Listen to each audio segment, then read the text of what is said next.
Shark Tank has welcomed guest sharks like Bethenny Frankel, Gwyneth Paltrow, and Alex Rodriguez over the years, but Barbara Corcoran has an idea of someone she'd like to step into the tank, too: Whoopi Goldberg.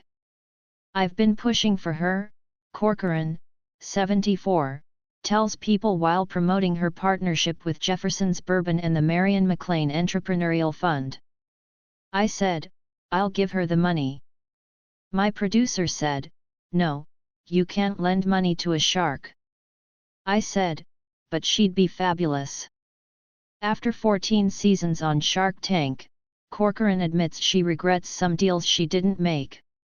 "For example, Lori, with that stupid business with the sponge with the happy face," says Corcoran, referring to Lori Greiner's Scrub Daddy deal from season 4. "When she bought that business, I really didn't mind it. I didn't get it. I went, who would want a smiley face in the kitchen in bright yellow? But then I went to my sister's house a month later and she had those sponges all over the house. I hated Lori," she jokingly adds.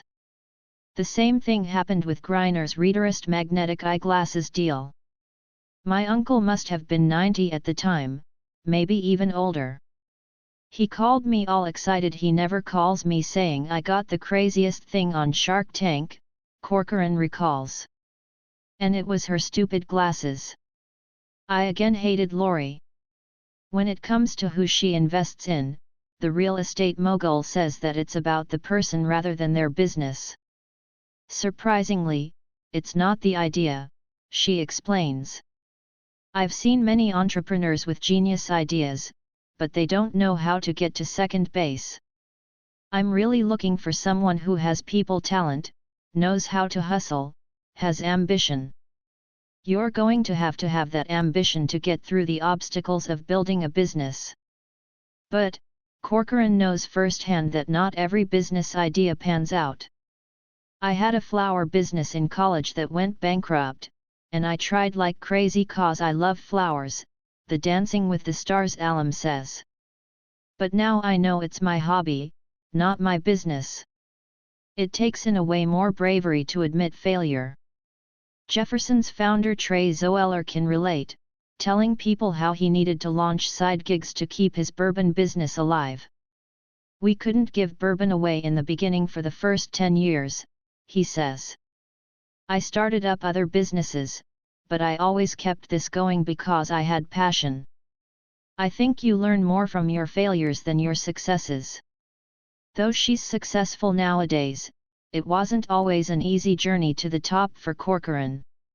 She credits her mom with motivating her as a child growing up with dyslexia.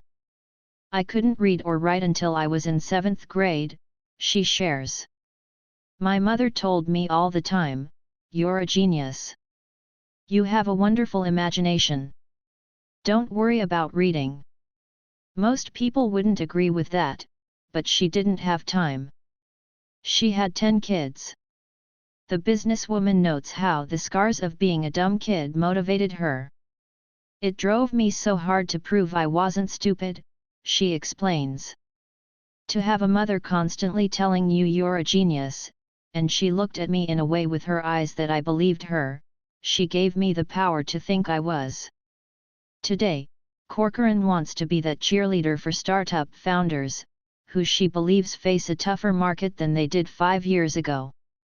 Hence why she wants to grant one lucky founder $20,000 through the Marian McLain Entrepreneurial Fund, named after Zoeller's 8th-generation grandmother who got arrested for moonshining and bootlegging in 1799.